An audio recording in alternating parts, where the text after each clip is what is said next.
aí é o seguinte, gente, para quem ainda não conhece, para quem é novo por aqui, toda terça-feira tem a live Mão na Massa, que é uma live em que eu faço com vocês uma grege, tá? Te explicando todos os detalhes que você precisa observar na hora do recolhimento, para você não errar, para você acelerar os seus processos. E eu tenho uma coisa muito importante para te contar, doutor ou doutora. Se você chegou até aqui o Help Juris, é porque você já começou a perceber que a questão das custas processuais aqui no Rio de Janeiro não é um mero detalhe. Por quê? Infelizmente, existe sim uma complexidade. Muitas vezes eu tenho recebido algumas mensagens por aqui, no sentido assim, nossa Daphne, mas que absurdo, por que precisa de alguém para ensinar essas custas na internet? Isso não deveria ser simples, isso não deveria ser rápido, fácil? Gente, infelizmente, deveria, eu concordo. Eu concordo com essas pessoas que me mandam mensagens, mas não é a realidade. A realidade é que é um tema complexo, tá? É um tema complexo por quê? Porque envolve muitas leis, muitas normas internas do tribunal e que tudo influencia. E infelizmente isso é uma miscelânea de informações. E que para quem não mexe com isso diariamente, para quem não está estudando isso com mais afinco, pode ser que você bata o olho e não saiba por onde começar. Isso é bem comum. Uma das frases que eu mais escuto é: Daphne, as custas aqui do TJRJ chegam a dar um nó na minha cabeça. Muitos advogados falam: Daphne, as custas são um terror para os advogados que atuam no Rio de Janeiro. Para os advogados que são dos outros estados, então, isso é elevado a outra potência. Então, o que eu quero aqui é trazer para você toda a minha experiência. Eu trabalho com isso há mais de 10 anos. Há mais de 10 anos eu faço diariamente conferências de custas processuais. Então eu precisei desenvolver para mim, para o meu trabalho, um método que funcionasse, que fizesse com que eu pudesse de uma forma muito mais simples fazer a consulta, né, de todos esses valores, de todas essas normas, de um jeito simplificado, para eu rapidamente conseguir ver ali o que eu tenho que observar em cada caso. E é isso que eu quero passar aqui para vocês, tá? Pelo menos um pouquinho, para que você, pelo menos de uma forma assim, nem que seja parcial, para que você pegue em alguns desses detalhes, né, do que eu tenho desenvolvido, desse método, desse sistema que eu tenho desenvolvido para mim durante todo esse tempo. E aí, vamos lá, voltando a te explicar como funciona, tá, aqui essa nossa live Mão na Massa, eu normalmente na segunda-feira, eu sempre coloco uma enquete com 3 greges, para que todos possam votar e escolher qual grege a gente vai resolver, a gente vai fazer juntos na terça-feira. E aí eu dei 3 opções ontem. As opções foram: procedimento comum com uma natureza jurídica, alvará judicial e execução de título extrajudicial. E quando chegou hoje, no último minuto, estavam empatadinhos procedimento comum com uma natureza jurídica e alvará judicial. E aí eu tive eu mesma que desempatar, né, gente? E aí, qual foi o critério que eu usei? Eu usei o critério da experiência. Em todos esses anos, eu posso dizer assim, com muita segurança, que essas ações de procedimento comum, elas são as mais distribuídas. É o maior número de ações. Porque esse modelo é o que abarca boa parte dos pedidos, principalmente as ações indenizatórias, as ações baseadas em direito do consumidor. Todas essas ações vão ser pelo rito comum, pelo procedimento comum. E vão seguir esse modelo de grege que a gente vai fazer juntos hoje aqui. E aí, para a gente então começar, né, no nosso assunto de hoje, a gente vai analisar uma questão muito importante, que é no que toca exatamente a essa questão das naturezas jurídicas. Daphne, afinal de contas, o que são essas benditas naturezas jurídicas consideradas para o cálculo das custas? E aí eu vou trazer para você exatamente como isso funciona, porque você vai conseguir, a partir de agora, analisar os seus pedidos, os pedidos que você faz aí na sua inicial, para você ver direitinho quantas são as naturezas jurídicas que tem aí na sua ação. Vamos lá comigo, eu quero ler para vocês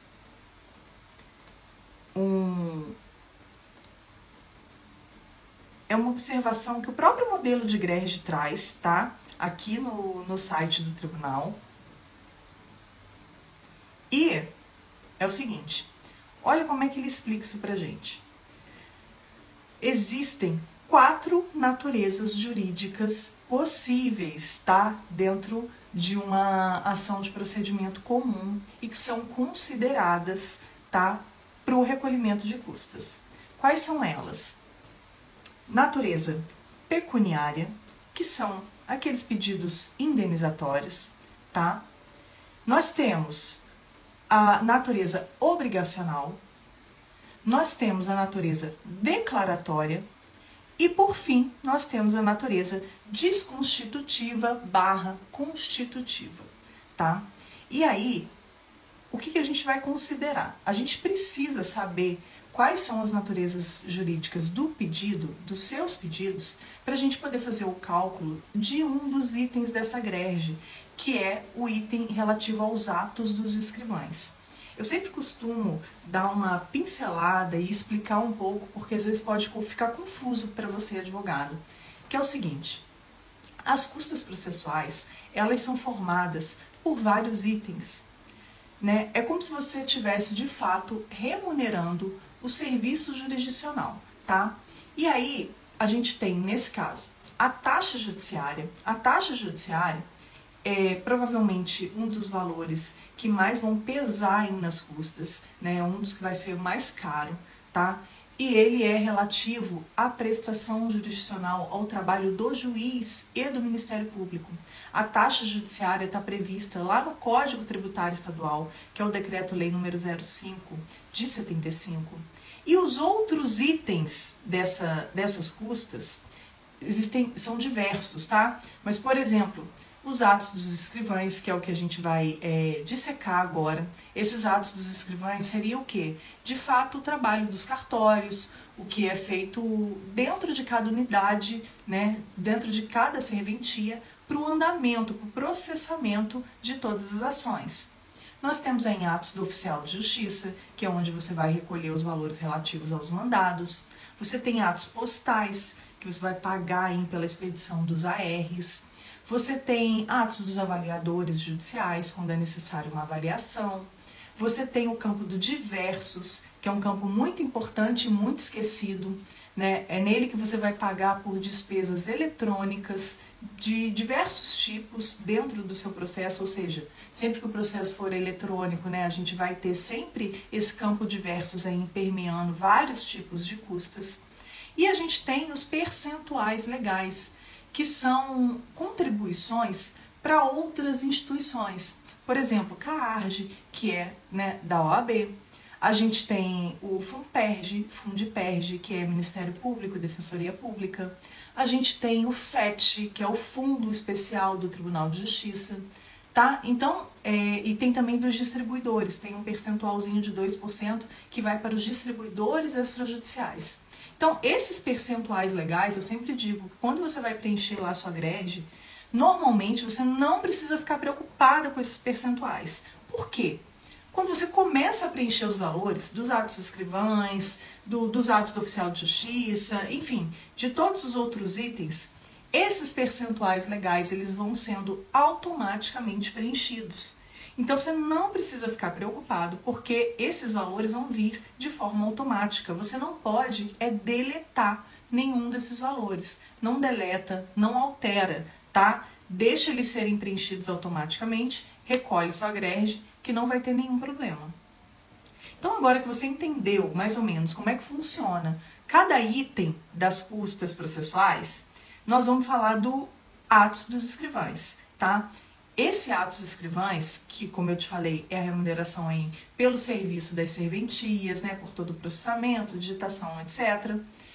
ele vai ser recolhido em todas as ações, em todas essas greves iniciais. E no procedimento comum, eu vou ter que observar as naturezas jurídicas que estão lá nos seus pedidos. E como eu te falei, são entendidos que existem, tá? 4 tipos de naturezas jurídicas possíveis dentro de um procedimento comum: pecuniária, obrigacional, declaratória e desconstitutiva ou constitutiva. Então, se você está entrando com uma ação, suponhamos, tá? Que você está requerendo uma obrigação de fazer. Por exemplo, qual que vai ser a natureza jurídica do seu pedido? Se você está pedindo só uma obrigação de fazer, que o réu seja obrigado a fazer determinada coisa, vai ser natureza obrigacional. Agora, se você está entrando com uma ação indenizatória, em que você está pedindo uma indenização por danos morais, a natureza jurídica do seu pedido vai ser uma natureza jurídica pecuniária, porque ao final o que você pretende é o recebimento de um valor, tá? Então, esse modelo que eu vou ver aqui com vocês hoje é aquele que abarca uma única natureza jurídica. Então, você vai olhar lá nos seus pedidos e se você verificou que você está fazendo um pedido, né, ou você pode até ter vários pedidos, mas que todos se enquadram só em uma natureza. Quer ver um exemplo? Você está pedindo aí uma indenização por dano material e uma indenização por dano moral. Apesar de serem 2 pedidos na sua ação, a natureza jurídica dos dois é a mesma, é a natureza jurídica pecuniária. Então, é uma única natureza jurídica. A mesma coisa, se você entra com 2 pedidos de obrigação de fazer, que o réu, enfim, exclua o seu nome dos cadastros restritivos de crédito e também que ele suspenda um determinado desconto na sua conta bancária. Exemplo. São 2 obrigações, correto? Então, você tem ali só a natureza obrigacional. Se nesse caso, nesse exemplo aí de obrigação que eu te dei, você não pediu nenhuma indenização, você está pedindo só a obrigação de fazer, então você vai usar também esse modelo, porque aí os seus pedidos têm uma única natureza.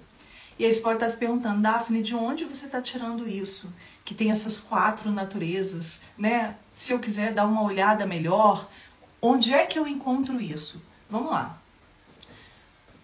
Olha o que diz aqui o próprio modelo da corregedoria, tá? Devem ser observados os avisos da corregedoria número 63 de 1997 e número 397 de 2004, que diz o seguinte, que em se tratando de cumulação de pedidos, é determinado o recolhimento de custas referentes ao ato do escrivão por cada pedido considerado de forma autônoma, com natureza jurisdicional distinta, limitada a um máximo de 3 preparos, em conformidade com a nota integrante número 4 da tabela 1 da tabela de custas, tá? Logo, uma ação com cumulação de pedidos, em que sejam observadas as 4 naturezas jurídicas distintas, né? Por exemplo, obrigacional, declaratória, desconstitutiva e constitutiva, suscitará o recolhimento máximo de 3 preparos do escrivão. Então, gente, o que ele está dizendo aqui? Que existem 3 possibilidades aí de você recolher, né, um determinado valor de atos dos escrivães, que é de acordo com o número das naturezas jurídicas do seu pedido. Se você só tem uma natureza jurídica, você vai recolher um único preparo. Daphne, qual é o valor desse preparo? Em 2023, esse valor é R$ 452,54. Então, esse valor é por cada natureza jurídica. E o que eu acabei de ler aqui para vocês? Que eu vou recolher no máximo até 3 naturezas jurídicas, até 3 preparos desse aqui. Ou seja, o máximo que eu vou recolher é 452,54 vezes 3. Mesmo que na sua ação você tenha as 4 naturezas jurídicas, tá? Mas eu vou continuar aqui para vocês. Deixa eu ver se aqui no outro modelo. Não tem aqui a explicação. Mas enfim, essa foi uma decisão, tá? Do Tribunal de Justiça. Depois de muito lá no órgão especial eles discutirem sobre essa questão, eles bateram o martelo com relação a essas 4 naturezas jurídicas, tá? Então essa é uma questão jurisprudencial e então eles passaram inclusive a colocar nos modelos já especificado essas 4 naturezas. Então para você não errar mais, as naturezas pecuniária, obrigacional, declaratória e desconstitutiva ou constitutiva, tá bom? E aí vamos lá, eu quero te contar aqui o que mais acontece, que você pode estar pensando, ah, Daphne, então beleza, esse modelinho que você vai fazer com a gente é só uma natureza jurídica? Não tem errada, já sei, atos dos escrivães vão recolher 452 e 54. Vocês sabem o que mais acontece na prática? São os advogados que recolhem a maior, porque eles ficam com receio de repente não ter interpretado corretamente essa questão das naturezas jurídicas e eles vão lá e recolhem 2, 3 vezes o preparo, mesmo que nos pedidos ele tenha apenas uma natureza, como nesse exemplo que eu te dei, de que você fez 2 pedidos indenizatórios, uma indenização por dano material e uma por dano moral. O que é mais comum, o que eu mais vejo, é o advogado ir lá e recolher, então, 2 valores de atos escrivães. Eu até imagino que seja para garantir, né? Mas é desnecessário. Você está aí gastando um valor a mais, gastando R$ 452,54 a mais sem necessidade. Basta você analisar os pedidos que você está fazendo aí. E se eles forem todos da mesma natureza jurídica, é só um único valor de atos escrivão. E o que mais você tem que observar nesse campo atos escrivães? Se existe litisconsórcio facultativo. Se na sua ação você tiver litisconsórcio facultativo, seja no polo ativo ou seja no polo passivo, você vai precisar recolher a mais o valor de R$ 114,47 por cada litisconsorte excedente. Mas isso é para o caso do litisconsórcio facultativo, tá? Se o seu litisconsórcio for necessário, você não precisa se preocupar com esse valor a mais, tá? Então, de repente, você está aí demandando contra 3, 4 réus. Isso é muito comum, a gente vê nessas ações.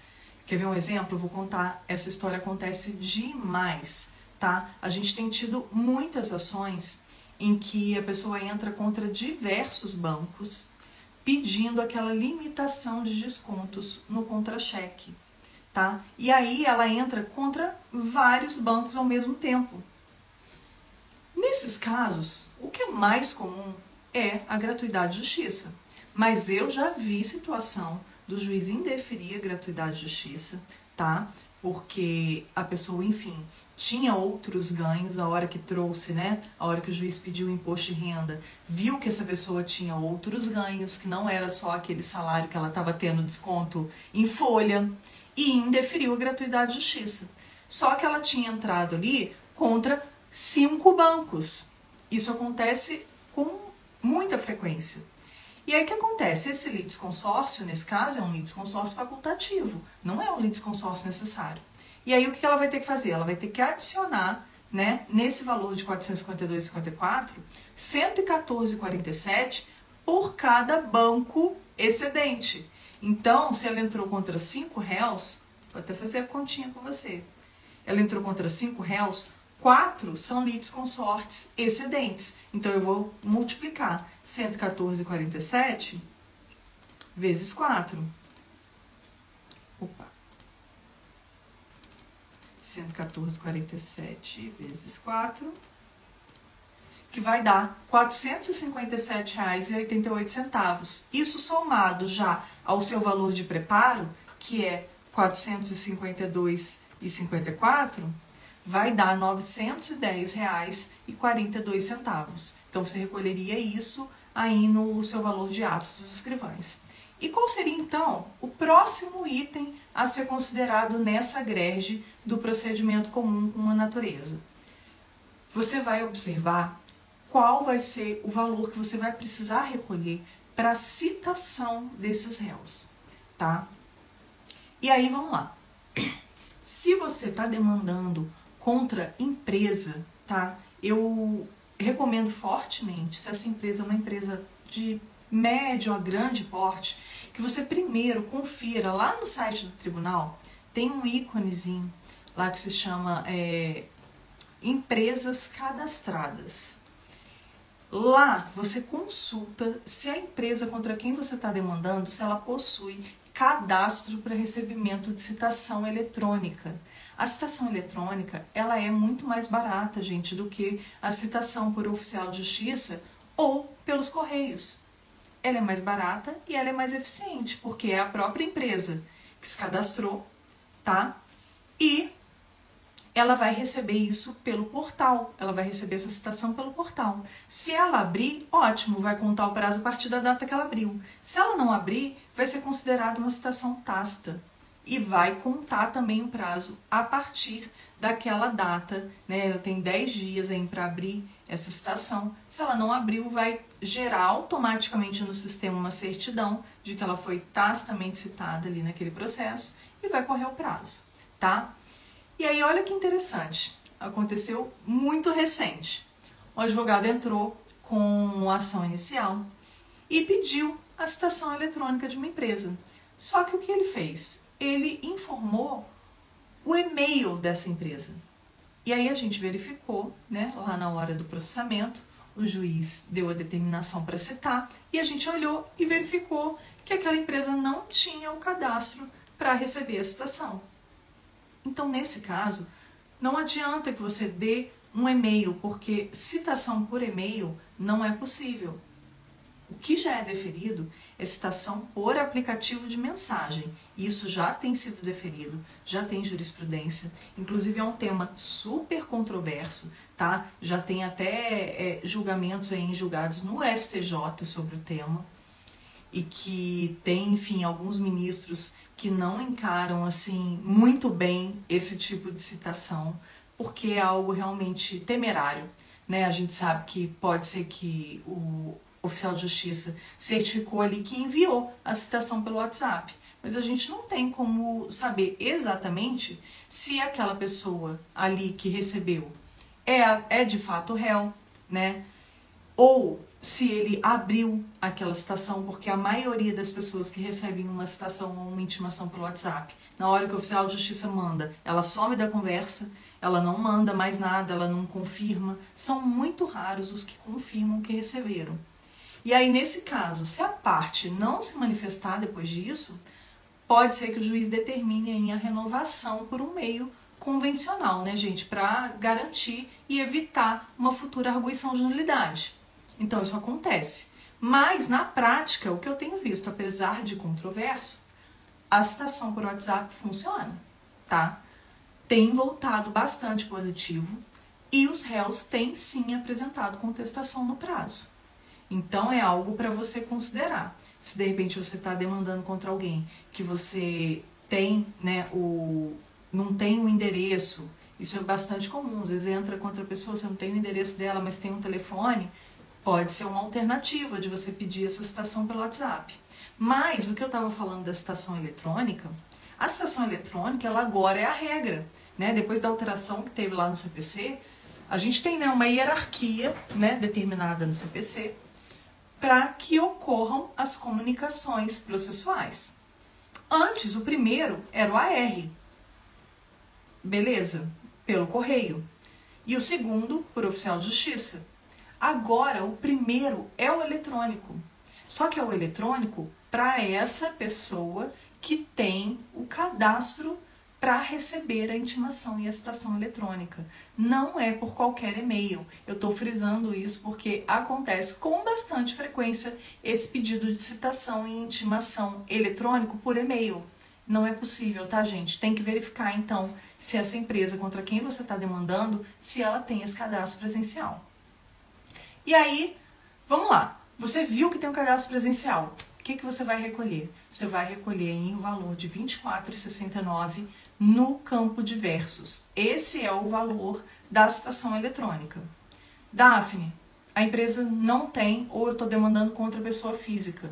Aí, no caso, você vai verificar se vale a pena você pedir um AR, tá? Porque o AR se essa pessoa reside em outro estado, a melhor opção para você vai ser o AR, porque vai ser o mais simples, o mais rápido, ele é o primeiro lá na hierarquia, que pode ser que tenha algum juiz, se você pedir de cara um oficial de justiça, pode ser que tenha algum juiz que não defira por conta dessa hierarquia, tá?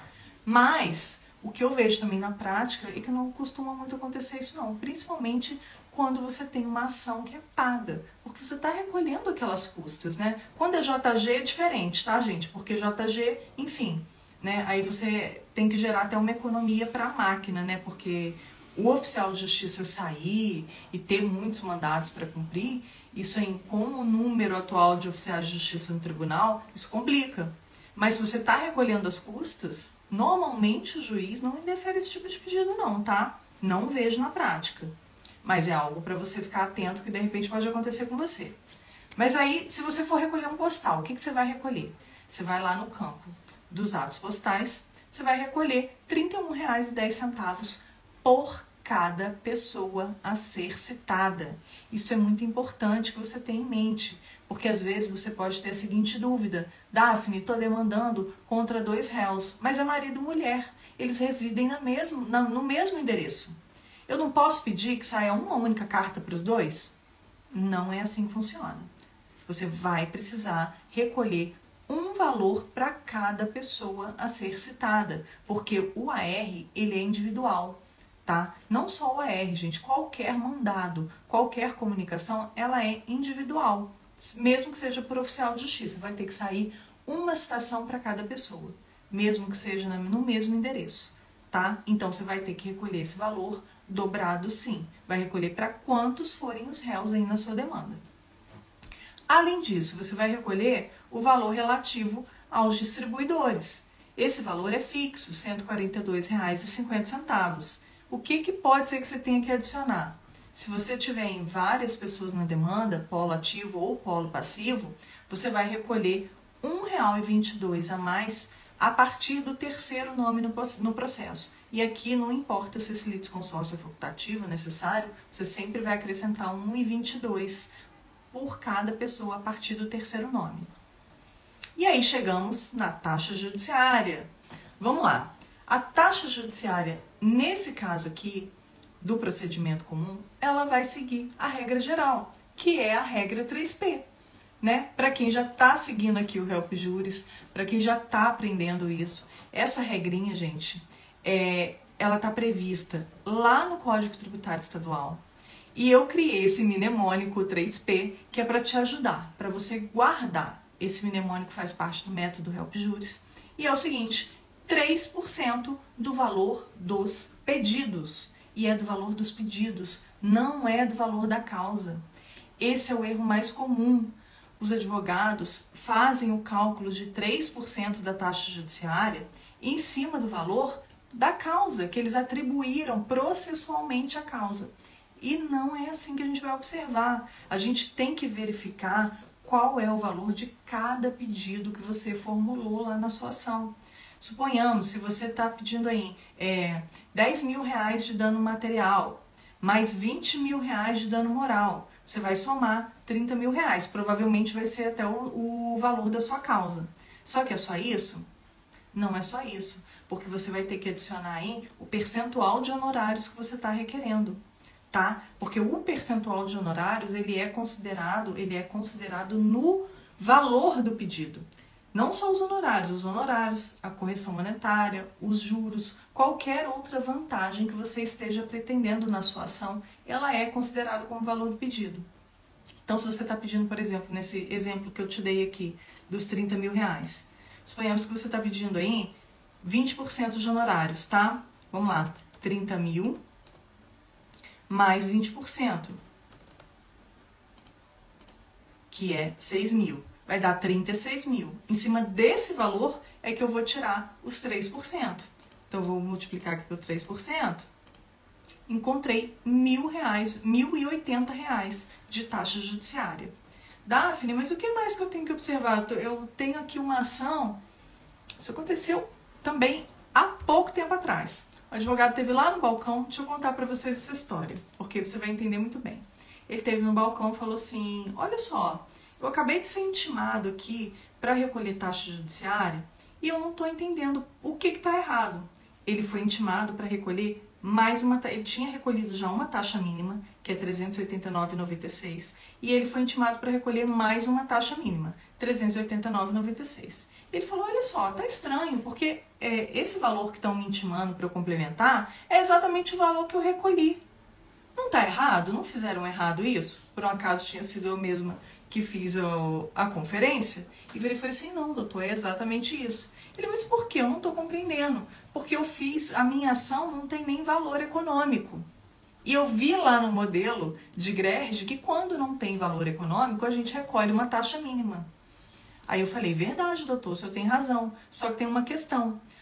O senhor precisa recolher uma taxa mínima por cada pedido que o senhor fez sem conteúdo econômico. E no caso da ação dele, gente, ele tinha feito um pedido de obrigação de fazer e um pedido declaratório. Ele pediu que o juiz declarasse que determinada situação jurídica era inexistente, além de um pedido de obrigação de fazer. Como ele fez esses dois pedidos, completamente diversos um do outro, ele foi intimado a recolher uma taxa mínima por cada pedido. Ele já tinha recolhido uma taxa mínima, ele foi intimado para recolher outra. E ele falou, nossa, mas eu não concordo com isso, que absurdo e tal. Gente, infelizmente, o que eu tenho para dizer para vocês é que, na maioria das vezes, de verdade, tá? Eu também não concordo. Mas isso é uma questão legal, isso está na lei. E eu sou obrigada por lei, tá? Esse é o meu trabalho. Eu sou obrigada a fazer essa conferência e intimar as partes, os advogados, para as complementações. Sob pena de eu responder, tá? De eu responder como uma falta funcional. E não só isso. Eu também viro devedora solidária. Vocês sabiam que é isso que a lei prevê para os servidores? Os servidores que fazem esse trabalho, se você não fizer, se alguém for lá fiscalizar e verificar que você não está fazendo as intimações, não está intimando as partes para fazerem um recolhimento de custas correto, você vai dever solidariamente com aquela parte. Então, infelizmente, mesmo eu não concordando, mesmo eu achando que as custas são demasiadamente caras, são mesmo, é uma das mais caras do país, tá? As custas do estado do Rio de Janeiro. Também concordo que são caríssimas, mas sou obrigada a fazer essa intimação.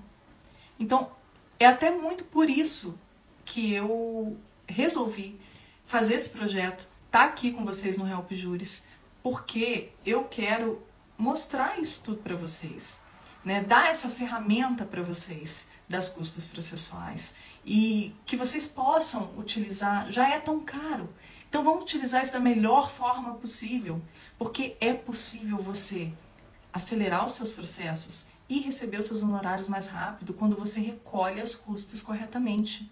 Porque você evita intimações desnecessárias, como a desse advogado, né? Ele recolheu lá a taxa mínima, teve que ser intimado para recolher outra.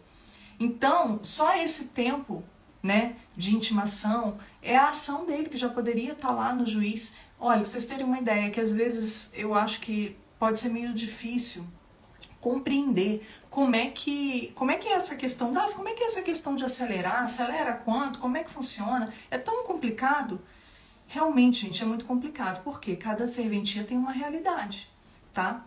E eu vou te dar, por exemplo, 2 exemplos lá na serventia em que eu trabalho, porque aí você vai ter uma noção de 2 processos na mesma situação, né? Vamos botar assim, mesmas condições de temperatura e pressão.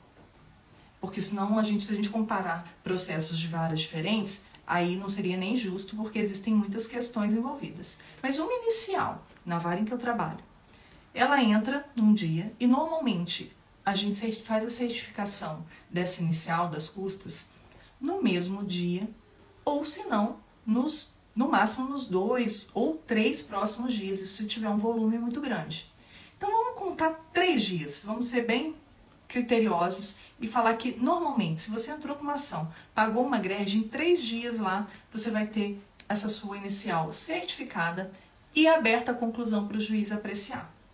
Se você tem um pedido de antecipação de tutela, de liminar, ou seja, em 3 dias ou menos, talvez no mesmo dia, o seu processo já vai estar lá nas mãos do juiz para ele apreciar os seus pedidos, dar o CITSE no seu processo. Agora, se você certificou errado, se você recolheu errado, eu vou fazer aquela certidão, vou te intimar, e aí entrou no final da fila do processamento. A gente não tem como ficar pagiando processo por processo, porque entram dezenas de processos diariamente. Seria inviável, completamente inviável, tomar conta de um a um. Não tem como, a gente trabalha centenas de processos por dia. Então, é isso que eu quero que você compreenda. Nesse caso, esse processo desse advogado que eu te contei, por conta de uma taxa mínima, ele levou mais de 2 meses para poder ir para a primeira apreciação do juiz, para o juiz dar um CITSE. Então, olha como é importante você entender disso. Isso é uma ferramenta que pode e vai acelerar o trâmite processual das suas ações. E se você acelera o trâmite das suas ações, são os seus honorários que estão vindo para você muito mais rápido. Veja o quanto isso pode ser poderoso, tá? Vamos voltar aqui então para a nossa grade, que ainda tem alguns detalhes para a gente verificar. A taxa judiciária, então, você já está sabendo, 3% do valor dos pedidos, tá? Se o seu pedido não tem valor econômico, agora você também já está sabendo, você vai recolher uma taxa mínima, que em 2023 é R$ 389,96. E olha o que acontece, outro erro muito, muito comum nesse cálculo aqui, nesse recolhimento de taxa judiciária. A pessoa vai e faz o cálculo em cima do valor dos pedidos direitinho, tá? Só que aí quando ela soma, ela encontra um valor de R$ 250. E ela vai e recolhe R$ 250. Só que o que você tem que observar? No mínimo, sempre você tem que recolher a taxa judiciária mínima, que é R$ 389,96, tá? Esse é o mínimo que você tem que observar. Senão você já vai perder tempo aí sendo intimado para complementar a taxa mínima. Então, se você fez o cálculo, somou os seus pedidos, somou seus honorários e não chegou nesse valor mínimo, você tem que recolher uma taxa mínima, tá? Além da taxa judiciária, a gente vai ter o diversos. E o diversos, ele segue uma outra regrinha de outro mnemônico que eu criei para o método Help Juris, que é para você nunca mais esquecer, porque é uma bobeira que não vai te fazer mais esquecer. Vamos lá. É a regra do abraço, que significa o quê? O diversos e os mandados andam sempre abraçados. Sempre que você pede a expedição de um mandado, seja por oficial de justiça ou postal, você tem que recolher o valor do diversos, tá? Esse valor do diversos é um valor fixo. Em 2023, R$ 28,27 por cada mandado expedido. Esse diverso se refere a despesas eletrônicas, tá? Despesa com o envio eletrônico, impressão de cópias lá pelo oficial de justiça, ou no caso quando a gente vai expedir a citação postal, né? Está englobado nesse valor de R$ 28,27 por mandado. E é muito esquecido esse campo. Muito esquecido. Então não esquece, por causa de R$ 28, a sua ação pode estar atrasando em 2, 3 meses para ser apreciada pelo juiz, por conta de um valor pequeno. E, além dos diversos, o que mais que eu tenho? Aqueles percentuais legais que eu te falei. CARG, FUNPERJ, FUNDPERJ, FUNARPEM, o FET e o 2% dos distribuidores. E você não precisa se preocupar, porque a hora que você estiver preenchendo a grade, esses valores vão vir automaticamente para você. É só não deletar. Então, gente, vamos fazer uma repassada final aqui na nossa grade? Eu tô com uma grade, então, de procedimento comum, com uma única natureza jurídica. Agora você já sabe como identificar a natureza jurídica entre seus pedidos. E eu vou ter que recolher de atos dos escrivães o valor de R$ 452,54. Esse valor pode ser que precise ser adicionado daquele questão do litisconsórcio facultativo, que é R$ 114,47 por cada litisconsorte excedente. Eu vou recolher o valor pela citação desses réus. Então, ou vai ser oficial de justiça, ou vai ser correios, ou citação eletrônica, tá? Se for oficial de justiça, R$ 34,59 no campo dos oficiais. Se for postal, R$ 31,10 no campo postal. E se for eletrônico, R$ 24,69 no campo diversos. Se você pedir oficial de justiça ou postal, já lembra do diversos, que aí você vai recolher R$ 28,27 por cada mandado expedido. Você vai recolher os distribuidores, R$ 142,50, e os percentuais legais que eu acabei de explicar para vocês. Então, gente, é para você não ter dúvida, é para você não errar mais no recolhimento dessas greges, tá? Porque para mim é muito importante estar aqui mostrando isso para vocês, que apesar de ser sim um tema complexo, um tema que envolve muitas legislações, que envolve muitas normativas, né, administrativas do tribunal, ou seja, muitas situações que acabam trazendo muita confusão, é possível sim você olhar para isso de uma forma mais leve. E isso vai trazer muito benefício para a sua advocacia, para os seus processos.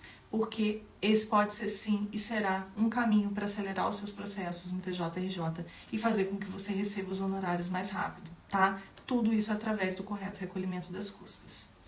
Então, eu tenho um convite para vocês. Gente, quinta-feira é a nossa live de quinta com conteúdo de primeira. E eu tenho uma convidada muito especial essa quinta-feira, que é a advogada doutora Aline Alais, tá? Ela é professora, é mentora da OAB, é palestrante e a gente vai conversar de um tema que eu tenho certeza absoluta que é muito importante e que pode ser um grande diferencial no seu atendimento ao cliente, que é como você inclui esse assunto das custas, como você conversa sobre custas com seu cliente já no primeiro atendimento, tá? Então não percam. Essa live vai acontecer no nosso bate-horário aqui, que é 20 horas e 42 minutos. Eu tô esperando vocês, tá? Eu e a doutora Aline vamos estar aqui esperando vocês para esse bate-papo muito especial e que vai ser, com certeza, vai agregar muito aí para o seu dia a dia e para a sua advocacia. Eu quero agradecer demais a todos vocês que estiveram aqui presentes comigo, tá? E sigam o Help Juris. Sigam a gente também, se inscreve lá no nosso canal no YouTube. Lá a gente tem também vídeos completos, tá? Eu coloco lá vídeos aulões, assim, sobre vários assuntos de custas. E compartilha, gente, compartilha com todos os advogados que você conhece. Vamos mudar essa realidade, vamos fazer com que cada vez mais advogados saibam sobre custas e que a gente possa, de fato, fazer diferença aí no tempo de trâmite processual. Tá bom? Muito obrigada e a gente se vê na quinta-feira. Tchau, tchau!